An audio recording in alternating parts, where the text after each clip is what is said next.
Monday! 30 minutes away from releasing the P-Core 3 Kraken.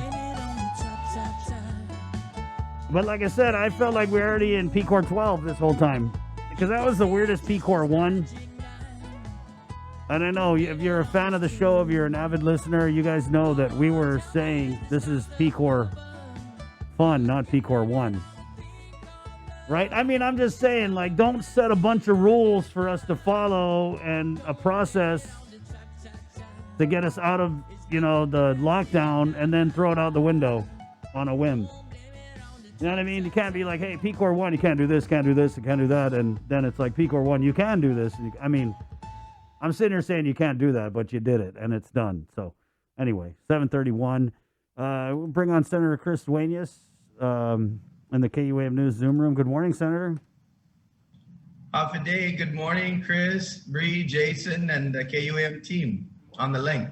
I'm just wondering if they have a Senator Chris Duenas voodoo doll down there at Adelup that maybe they're going to take turns stabbing this morning because, boy, you really, man. Let's just say I'm popular. Yeah, you're trending. Let's just say I don't think the governor's a fan of your bill, and I'm going to play this clip here from the press conference. First of all, did you watch the press conference on Friday? I did, particularly that section. I didn't get through all of it, but I took interest in the segment where the governor was taking issue with Bill 11, and I have to say I continue to just respectfully disagree. Yeah. I know. Senator, sorry to interrupt, but we're going to go ahead and play the clip because I just think it's cute how the governor went from like, la-di-da-di P-Core 3, haha, you guys are great, we done beat this COVID, vaccination, and then it was like Nestor dropped the question, it was like, and then it was totally irresponsible, totally irresponsible. So I'm going to play the clip. Then we all get to watch the governor get like kind of mad, and then we'll come on and talk about it. Okay, Senator, stand by. Action to a bill by Republicans that would require legislative approval for extending a public health emergency was amended by Majority Leader Nelson to the first 90 days, and then you would come back every month after that if you plan to extend it. Would you sign a bill of that sort? Absolutely not. It doesn't depend how long it takes. You have heard my comments out there in the public, Nestor. I'm very adamant about this. This is a very dangerous piece of legislation. It's totally irresponsible. The provision to allow termination of public health emergency is already a law. It's already a law. And I guess when I was watching the debate, several of the senators there asked, why hasn't anyone evoked that provision? And they didn't because they knew that we are still under a public health emergency, and they knew that that is an executive branch authority and responsibility. So I've made myself very clear. It's totally irresponsible. It's dangerous legislation. You know how quickly the legislature cannot move. And to even say 90 days, I don't think they should have the authority to renew this public health emergencies every month. And I think as Senator Clint Rigel had said, the same 3 senators that authored this legislation also authored for a part-time legislation to come in every 2 years. So how can you do that and then require a legislature to come in every 30 days or every 9 days to monthly control the public health emergency?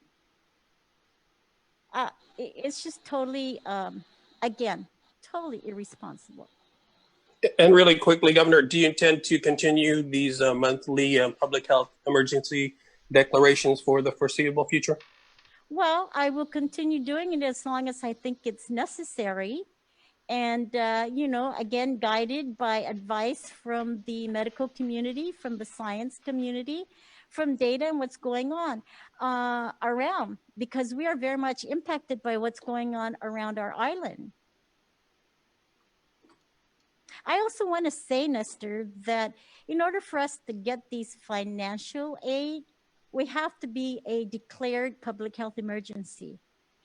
And by law, the individual that does that is the governor of Guam, not the legislature. Oh, get wrecked, Senator. Yeah. Oh, Chris, maybe I'll address it going backwards. First of all, I just want to say, first of all, there's no part-time legislature. You guys are still full-time, right?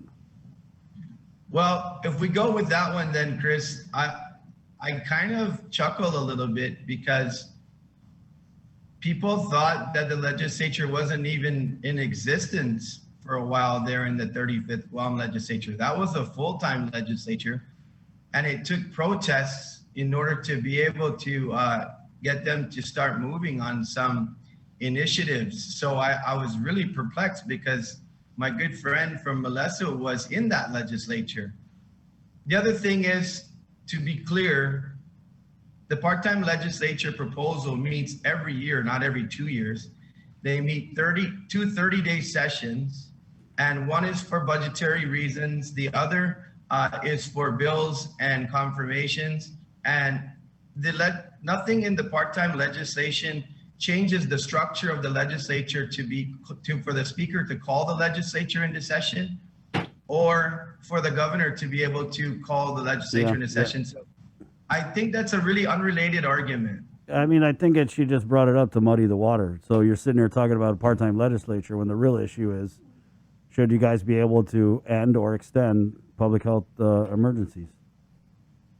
Yeah, so I think the other thing that I'm concerned with is, if you listen to the argument by the good speaker, Terlahi, on the floor, she gave a very strong argument on what the law is trying to do and also what the law doesn't do. There is no finding in Chapter 19 and the extension of an emergency that affects the governor's ability to manage funds. And I want to use 2 examples, Chris. Right now in New York, because of the turmoil with Governor Cuomo, mostly Democrats in their state legislature are working to strip the governor's emergency powers. And in the whole argument going forward, there is no discussion that the governor would have any problems operating with federal funding and assistance through CARES Act or the Rescue Act that's proposed going forward.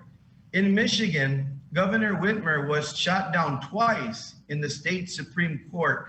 And I did research over the weekend. I tried using every iteration on Google to find any difficulty with Governor Whitmer using federal dollars under CARES Act and going forward. And there's not one story or one report that Governor Whitmer could not use federal funds after the legislature has to approve subsequent emergencies. So I really would need to see, as we call it sometimes, the black and white on that, because I just don't think that exists, Chris. And most of the members of the legislature don't believe that the governor will have any difficulty expending funds going forward without being in a declared emergency. What I think is dangerous, as the governor mentioned, is continuing to have emergencies which throw out the open government law, which throw out the Sunshine Act, which throw out procurement and no bid contracts continuing. I think that's what some of the members of the legislature are more concerned with at this point of the pandemic. Chris, that's why Senator Talina Nelson made a very good amendment. And that is, in any subsequent pandemic going forward, the 90 days is at the front end, as she said, to give the governor a battle rhythm, the government a battle rhythm, obviously, hailing from a military service. The good senator used terminology that is appropriate. And so it was a good amendment to the bill, but the 30 days renewal is still in effect. And I think that's a properly constructed bill. So I just think that example of federal expenditures is not accurate.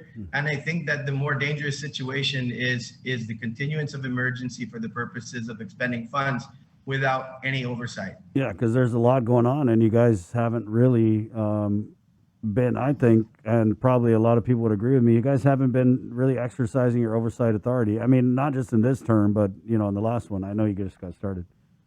But yeah, Senator, I mean, you're right. With the open government law, I don't get it. I don't understand why bingo halls, game rooms are open, but we're still operating under the shroud of secrecy with the suspension of the open government law. I don't know why people aren't making a big deal out of it. We had the governor's, what is her title now? Communications Director, Crystal Paco San Augustine on, I think it was about 3 weeks ago. And I asked her, I said, hey, what's going on with the open government law? We're opening, game rooms. We're opening, you can go get your dog's haircut. You can go to all these things. But yet we can't comply with the open government law. And she was like, oh, yeah, good point, Chris. Let me ask the governor. I'll get back to you. Never got an answer up to now. 3 weeks later. And now we're going into PCOR 3 in 20 minutes. So I'm just wondering, man, if we can go into PCOR 3 and we can do all these things, why can't we comply with the open government law? And you're right, Senator. There's a lot of things that this administration is able to do because the open government law is suspended. And people think that, oh, it's only got to do with board meetings. There's a whole bunch of other stuff that it's got to do with. You know, Chris, this is unprecedented for any governor to receive if the rescue package from President Biden, and he has the Congress, he has the House, he can do this with or without the Republicans. So this is more than likely a done deal on the $1.9 trillion. No governor on Guam with any single emergency will see over $2 billion of cash coming from the federal government. And the first 1.2 billion has pretty much already been spoken for. And we're looking at another billion in the coming months. I don't know about you, Chris, but that's a lot of money. Yeah. And I think that the legislature should have something to say about that. At least, Senator, you know what I was thinking about this? Like, we're 2 years out from an election, and this could be the biggest blessing that the island has. I mean, if we get this package and they're able to use this money to replace lost revenue or whatever, we could be sitting pretty. And I'm pretty sure the governor likes that because she's up for re-election.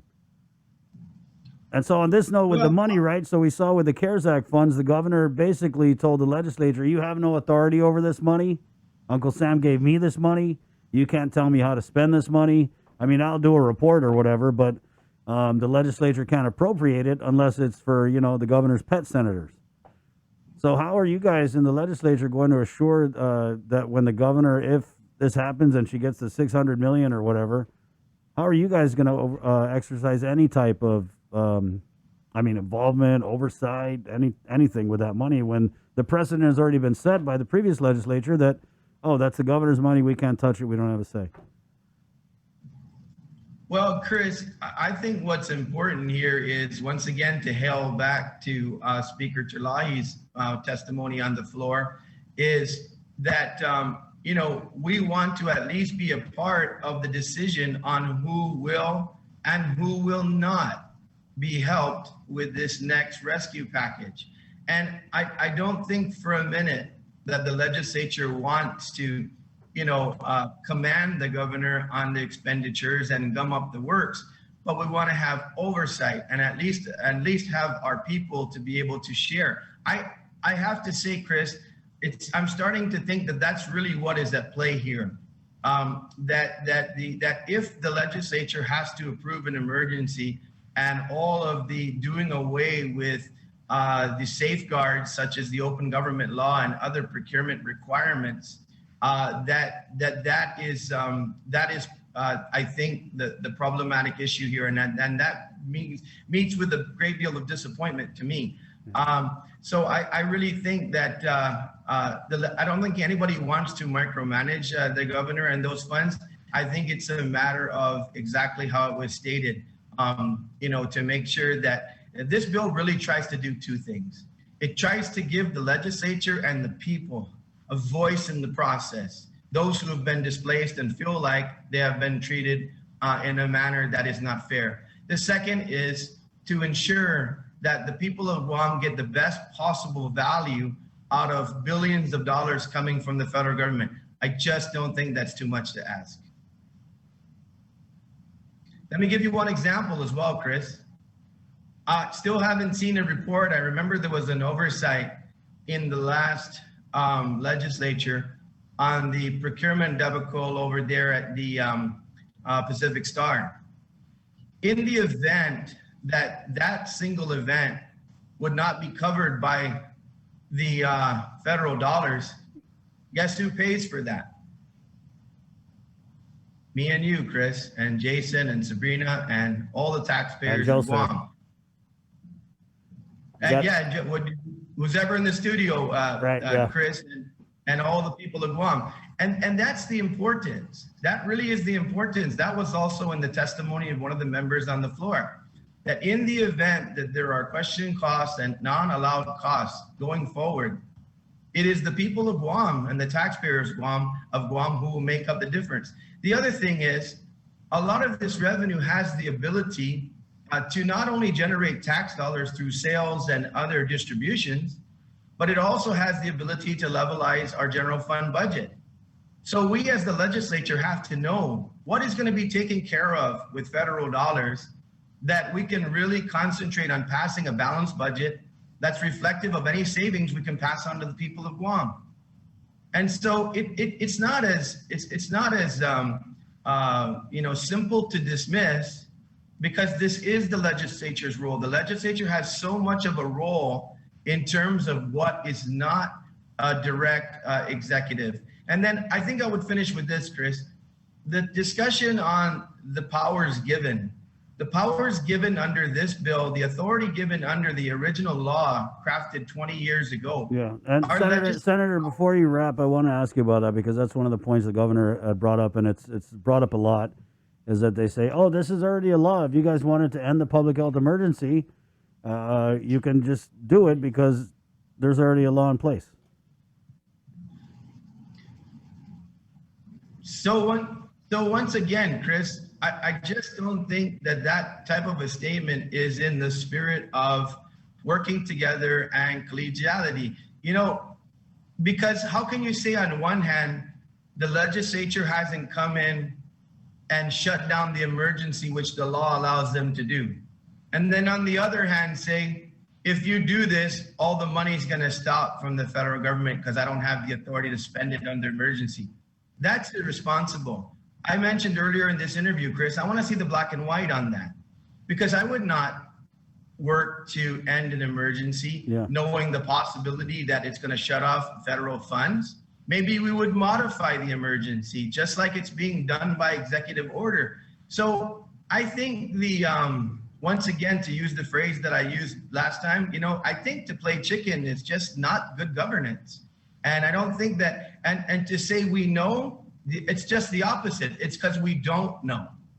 Yeah, well, I mean, there's a lot of issues like with the whole P Corps thing, and I mean, you guys could just have a field day with this if you wanted to. I mean, they set these parameters in the pandemic condition of readiness levels. P Corps 1, you can't do this, you can't do that, you can't do this. Oh, P Corps 2, you can do this, you can do that, you do whatever. P Corps 3, anything goes. So they set all these parameters for us to follow, and then they threw them out the window with that whole P Corps fund thing. So the credibility to me, it's kind of non-existent, really. And when we had this battle last year where you had senators trying to say, hey, where's this CARES Act money going to? And I mean, basically, the governor was like, none of your business. And it kind of sounds like that's how it's probably going to be again if we get $600 million. Yeah, so it's not just 600 million. It's estimated to be $1 billion, Chris, and that's with all the other monies allocated for the relief in terms of unemployment, rent assistance, and everything else. So it's real money, and so yeah, I just don't think that that's true, because we are the power of the purse. The legislature's bill is the one that passes in the final analysis to run this government. And so I really think that's a stretch to say that we have no participation in that process. I just don't think that that's right. It's kind of crazy, actually. I mean, the way I look at it is a little bit of an analogy. It's like, let's say, Jason's in a relationship with somebody and he gives that person his paycheck every 2 weeks. and that person, his partner, has, you know, authority over his paycheck to pay the bills or whatever. But then I go and give Jason, like, hey, Jay, here's $1,000. You know, don't tell your other half that I gave this to you. And he's like, oh, I get to do whatever I want with this money. That's kind of what it is. Is Uncle Sam's giving all this money over to the government of Guam, and then the governor's like, ha, ha, ha, ha, ha. You won't tell me what to do with this. Ha, ha, ha. I'm going to hire a digital engagement manager. Ha, ha, ha, ha, ha. So, Jason, did the wife say, honey, where did you get those new clothes? Yeah. Yeah, she did. I mean, in that case that Chris laid out, that would truly be a bizarre love triangle right there. Yeah, right. Yeah, so I can, and maybe she would say, I think you bought Chris Duenas some new shirts. You seem to like his shirt. No, I mean, you're right. Because you guys aren't in charge of the purse, but the argument I'm thinking on their end is that, hey, yeah, you're in charge of this purse, but we got this other purse from this Louis Vuitton purse from Uncle Sam, and you don't get to say anything about this purse. Well, and it's the people's purse, right? Because the thing is that if that $1 billion has an offset to the general fund, and we can make sure that we keep taxes in line, and we can have a smaller budget, and we can make sure that the government runs efficiently, and we don't need to do certain things, you know, that basically are covered for the year or two going forward under these federal programs. You know, that's reporting back to the people of Guam, because, you know, that general fund revenue doesn't fall from the sky. Go ahead, Senator. Yeah, that general fund revenue just doesn't fall from the sky. It comes from the hard-earned tax dollars of our people. So I think that they want to know what capabilities do you have with these federal monies in operation of our government, and how can you save me a little money? It just sounds like the governor doesn't trust the legislature. Well, that's can you guys be trusted, Senator, with our health and safety? I not only think we can, I know we can, Chris. You know, I mean, as much as I vehemently disagree with some of the arguments on the floor of my colleagues, I can tell you that I know each and every one of them is there understanding their purpose. And I can't imagine anyone on that floor who would really intentionally or neglectfully, you know, not pass along an emergency declaration, maybe with some caveats, because of the fact that they want to make a political point. I would resign that legislature myself if that was the case. I don't think that's what we're doing here. I think we're trying to make sure that all of the voices who have been crying out have a seat at the table and make decisions with alacrity that don't affect the emergency, but are reflective of our community. I think that's very basic. I think that's our basic job. And I don't think that anyone down there would put people in harm. And if they would, then they should reconsider whether or not they want to continue to occupy that seat. Right. So other than having to be in a state of emergency to get all of this federal money, other than that, right, because that's kind of like the asterisk of it, is like we have to be in a state of emergency to get all this money and to get the Stafford Act or whatever. Other than that, do you think that we are still in a state of emergency relative to COVID-19 and the virus and the risk and the health part of it? I would say, Chris, that we're in a very managed emergency. I would say, and I was talking to some people yesterday. I was doing some work on a project, and there was some folks around, you know, and the job site that I was at. And it was kind of interesting because they were like, hey, I think I can go to the bar on Wednesday, right? And I said, yeah, but I think you should also keep in mind that be responsible about it, because the fact of the matter is that, you know, that's something that we have to take into consideration and not put others in danger. But I agree with your right to do it. And, you know, the husband and the wife said, you know, that's exactly right. But they said back to me, don't you think we've learned that already? We've been doing that at restaurants. We've been doing that everywhere we go. You know, we have our mask on, we have sanitized our hands, we understand the distancing requirements, and we understand. And the one thing that the guy said, well, you know, if people get out of hand and bars are just a place that any bar that's just a place that's out of control, then they should just shut them down. So I think that's really where we're at. I think we're in a managed emergency. I think you know, maybe right now COVID seems to be an ember, and it can be, you know, come into a flame. I don't I don't deny that possibility, but I think after a year almost, we've learned to live with COVID, vaccinations. Our people on Guam are like beating down the door for vaccinations, where nationally there's still some people questioning. So I think we are a responsible people, and I think we're right now in a managed emergency. Oh, that's a interesting way to put it, Senator. The way I look at it is that we're in the bathtub, and the kids, they love to bring a lot of toys in the bathtub, and but the danger is you bring too many things in the bathtub, it's going to spill over the side. So I think that's where we are with this pandemic. But you're right. I feel like it could be managed. But I also feel like, other than, like I said, we need to be in an emergency to get the federal money, I feel like they just want to keep extending it because there are people who are benefiting from the emergency procurement that's in place. There are people who are benefiting from the suspension of the open government law. There's just, this whole administration is benefiting from the lack of accountability and transparency that's been created by these PCOR conditions that we're living under. And I think that's the real deal, is that they're just doing a lot of stuff that when we cut on the lights and this emergency is kind of over, we're going to be able to see a lot of it. And whether or not that's going to happen before the election, I mean, are we still going to be in PCOR 3 by the time the election rolls around? Mail-in ballots. Oh, God.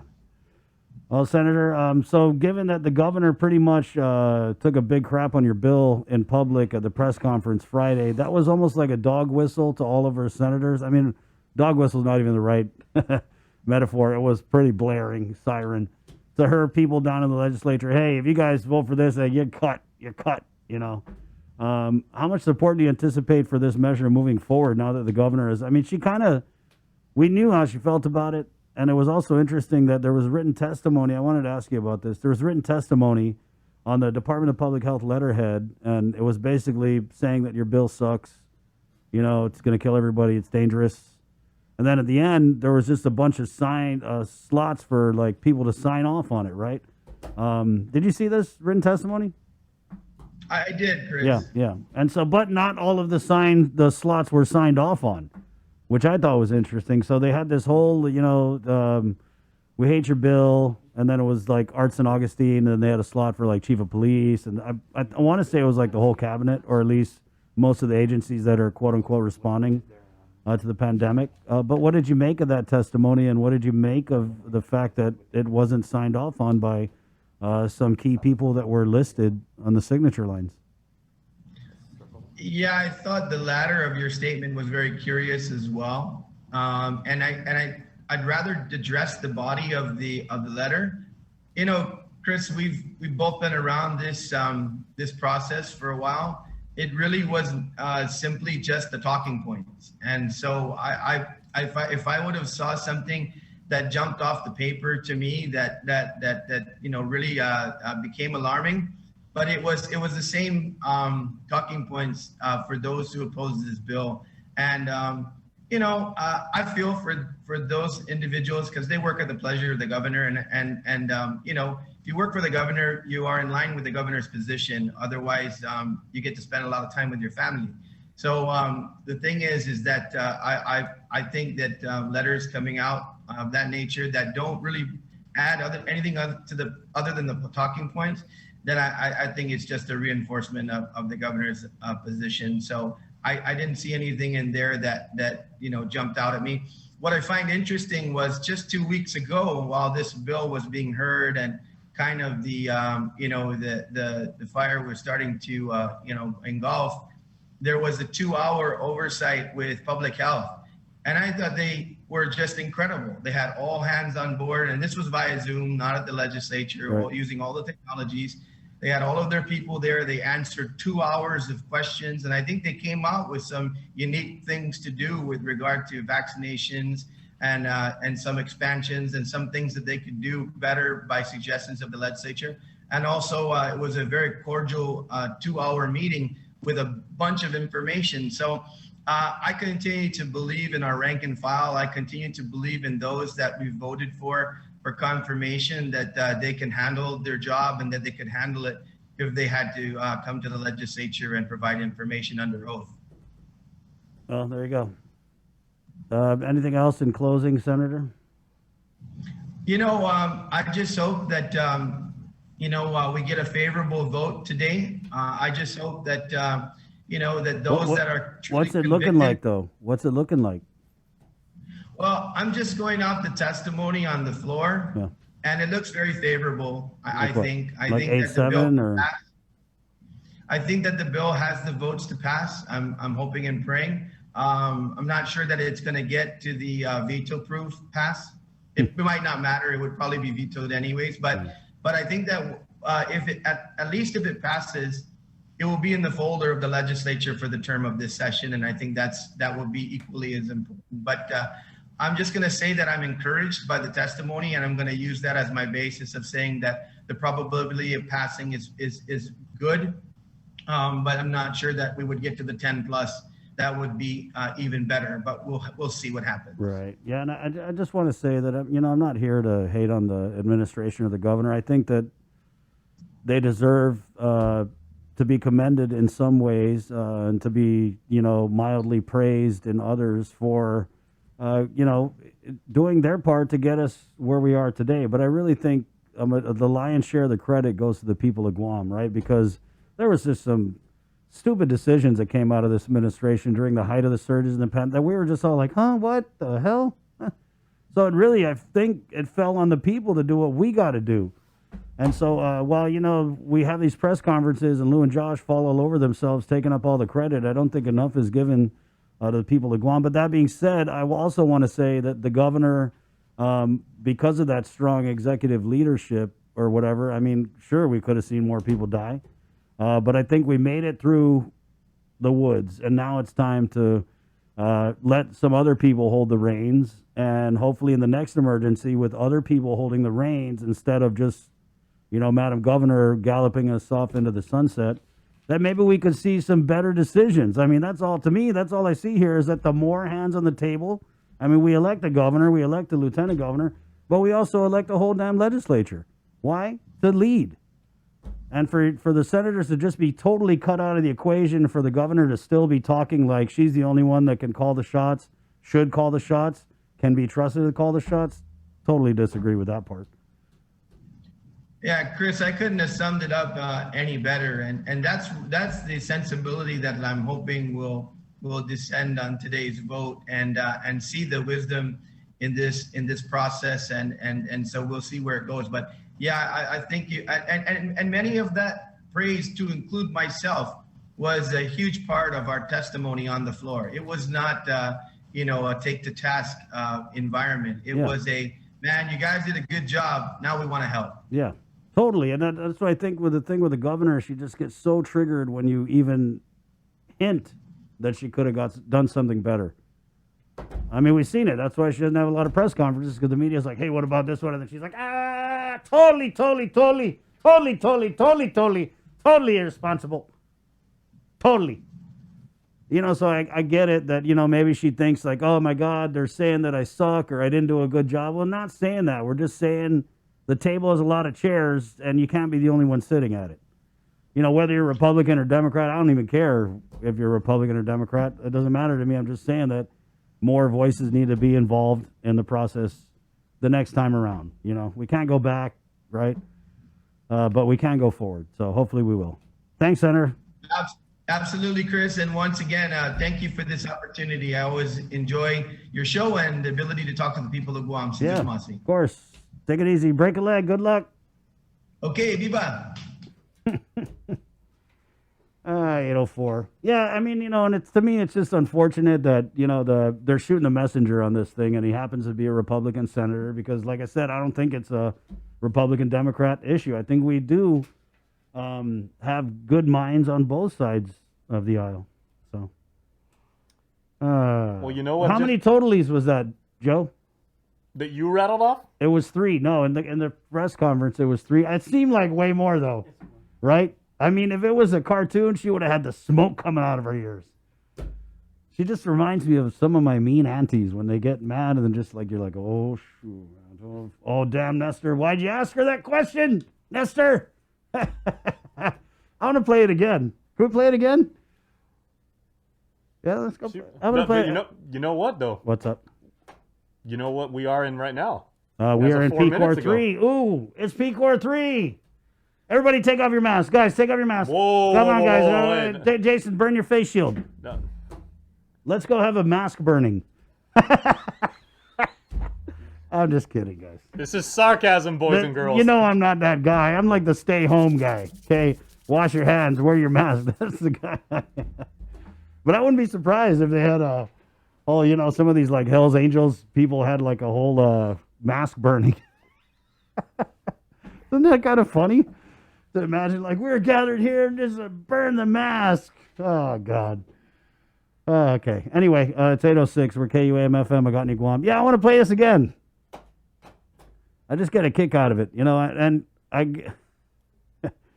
the governor's stance is her stance. And there's one thing about our governor is like when you ask her something, when you have the opportunity to ask her, because there's still a couple things that I wanted to ask. I asked Crystal, I'm sorry, I'm just going to rant for a sec. But 3 weeks ago, Crystal Paco San Augustine came on this show at the end of the show, and it was there was some announcement about is a PCOR 2 point something and other things are going to open. But I was like, hey, Crystal, where does the governor stand on this bill that would bar people who have been convicted of official misconduct from working in the government of Guam? Which is a totally valid question to ask any governor, any elected leader, really anybody. It's not like it's a crazy attacking kind of question. And I think Crystal's response at the time was like, oh, I haven't had that conversation with the governor, but I will ask her and I'll get back to you. And I'm still waiting. Good thing I wasn't holding my breath because I would have been dead by now. That's a long time. I don't think anyone can hold their breath for 3 weeks. It is what it is, guys. I mean, it is what it is. It's 8:07. We're going to take a short break. Where are we going to play this After clip? we play this clip from the governor. The totally. I like the way she says totally. It really reminds me because the T is silent. Right? You guys don't know there's a silent T in the Chamorro alphabet. Yes, Saturday. Totally. Saturday and totally. It's like when you say the word appreciate, but you leave out the first A. Right. I appreciate it. Appreciate. So, again, here's Nestor Lecanto starring in Friday's press conference. He had the best question, as always. You know what I mean? Way to go, Nestor. And, he also does In Full Zoom, which is a great show that we have. But, again, it's Nestor Lecanto asking the governor her opinion